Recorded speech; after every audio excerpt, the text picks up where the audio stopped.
So my name is Jiggy Alejandrino. I'm the managing partner of a group called Team Onsite Studio. But at the same time, we dwell a lot into what we call Speedlight photography.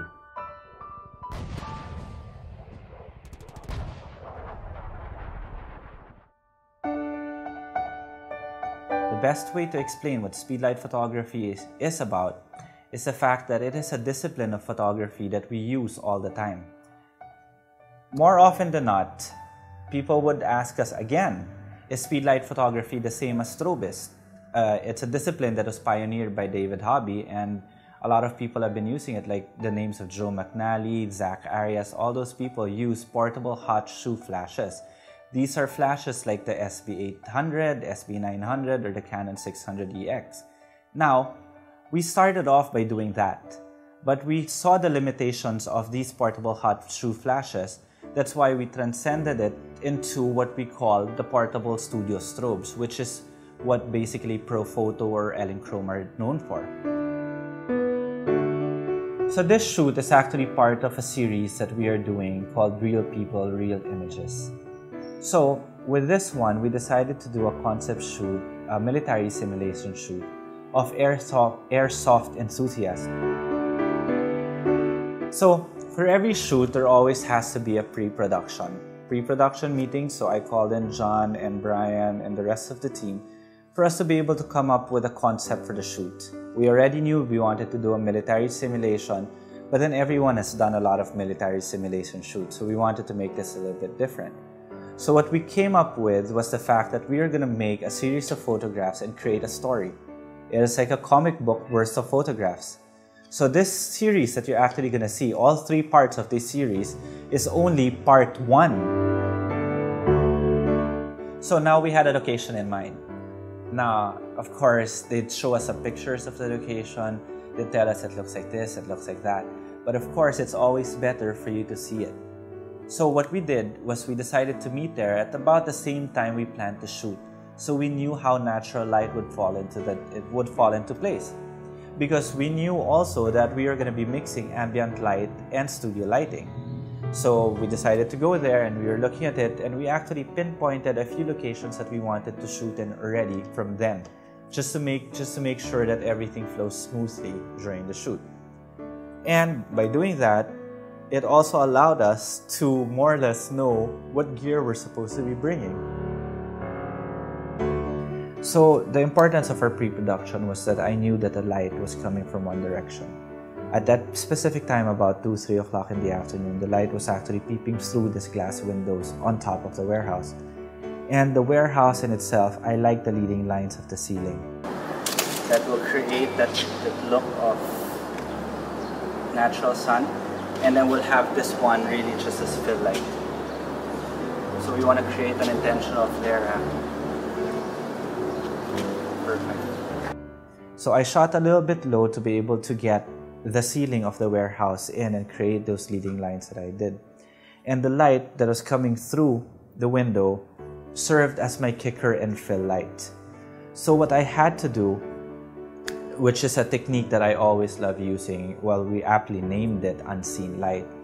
It's a technique of using your strobe lights in cooperation or in coherence with your ambient light. You put it from the same direction of where your ambient light is coming from to be able to create a wraparound light. Now, at 2-3 o'clock in the afternoon, light wasn't really that nice. The quality of light wasn't that nice. But the fact that it was going through some stained glass windows, not stained glass windows, but really dirty windows, it softens the light a lot. So in order for me to replicate that specific lighting, I had to use the softest modifier that I had in my bag, which was a 190cm indirect octa by Elinchrom. It's I think it was an Elinchrom Rotolux 190cm indirect octa. So it's a big 6-foot modifier that creates fantastic, really, really soft light.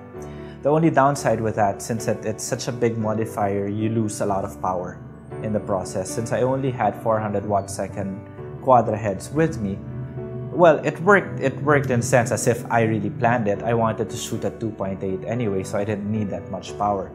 But for me to be able to get it at 2.8, I still needed to have the octabank really close to the model, to the subject, which is about 4 feet away, 4 feet away.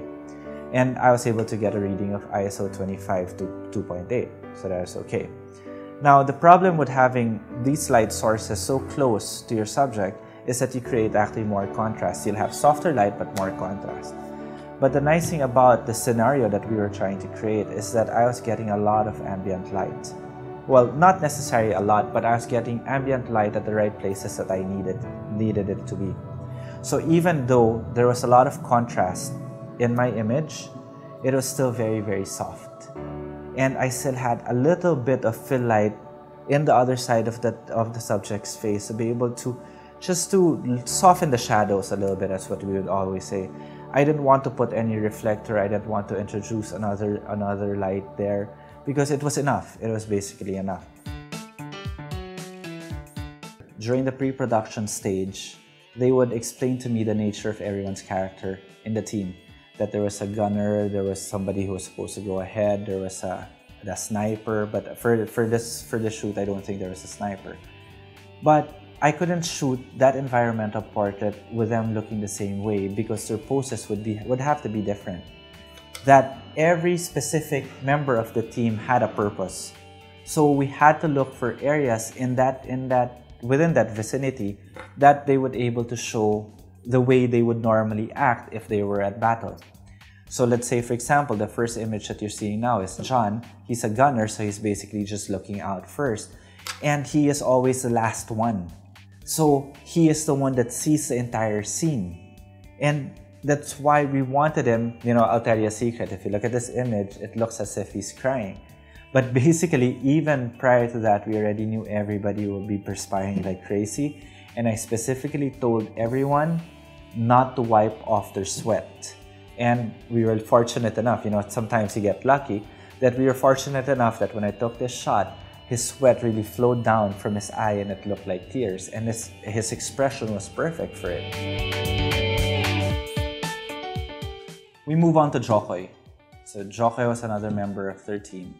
And, when you're shooting portraits, you always have to analyze the face. And Jokoy was there during the time that we did the pre-production. And at that time, he actually just shaved. And I heard a comment from one of their team members who go, "Why do you shave?" So, like a week before we knew we were shooting, I already told Jokoy, I messaged him on Facebook and I told him, please don't shave. Because I like that look of a bearded man with a full gear.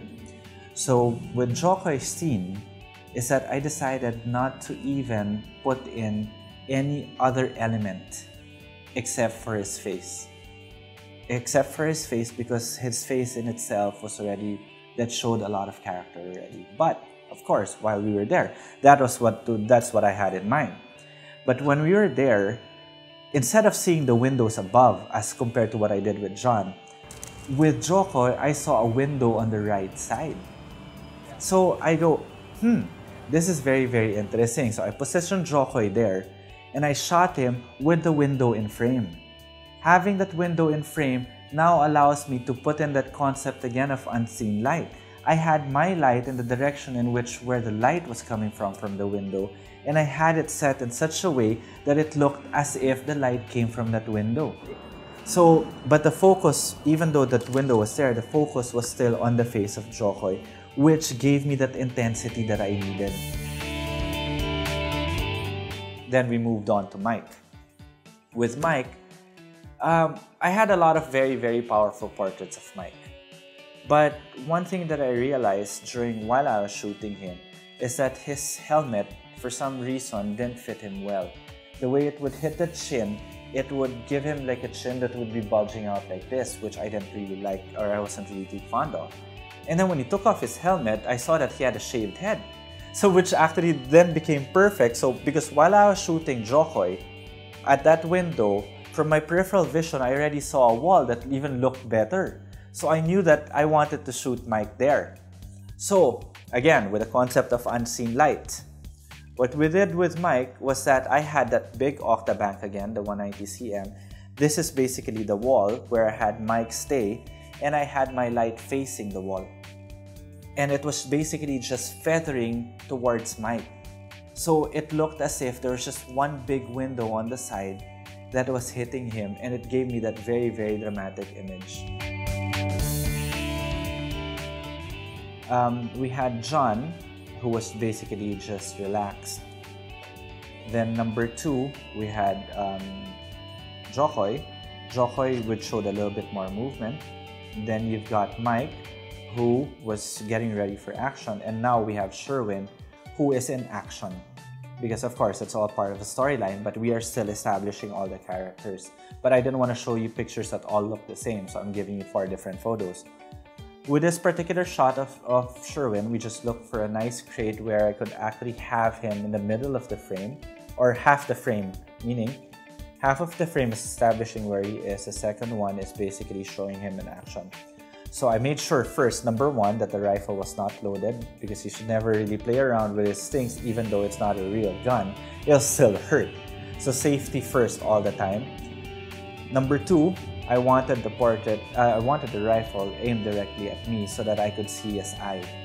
So with the concept of unseen lighting again, the light was actually coming from his back, which gave that nice kicker highlight on the helmet, and I just had the 190 cm octa high above him hitting his face right here. But the secret here is that I also wanted to be a part of the shot. So if you look closely at this shot, look at his scope, I'm there. We were in that scene, and where I shot Mike, I knew that wall would have been perfect for that group shot. So we had everyone post there just to establish who the group was. And then I told them, you know what, don't even look at the camera, just do whatever it is that you want to do. I know you guys are tired, so act tired, don't pose for the camera. And that's how we shot the group shot. Again, that was just with one light, basically just one light facing the wall again. But this time I had to boost up my ISO a bit just to be able to get that shot because the light wasn't strong enough. But I still wanted that effect that everybody would get hit by the light properly. Now, why did I have to bounce it off the wall? There's this concept called the inverse square law that no one really understands, but at the same time it makes a lot of sense. It is basically the distance of the light to the subject is dependent on blah blah blah blah blah. Research, just research. But I use the principle of the inverse square law to make sure that the f-stop range from John, who was at the very left side, and Jokoy, who was at the very right side, would just be less than 1 stop. So I had to make sure that everybody would get the same amount of light. That's why I had to bounce the light off the wall so that the moment it bounces off the wall, I would meter from that one that goes towards them, and that, because of the inverse square law, was basically the same power all throughout. Because if I had the modifier right here, very, very close to John, what would have happened John would have been overexposed or properly exposed. Jokoy at the very end would be underexposed. So I hope you learned something from this video, and if you like it, then please comment below and say that you like it. And if there's some things about the video that you don't understand, please feel free to ask, and we'll be more than happy to answer any question whatsoever. So what to expect in the next video? The next video will be the model, how we will be able to integrate the model into the shoot, how the makeup was done on the model to create that no makeup look, and basically how we were able to do those group shots, those action shots already. So stay tuned for the next video.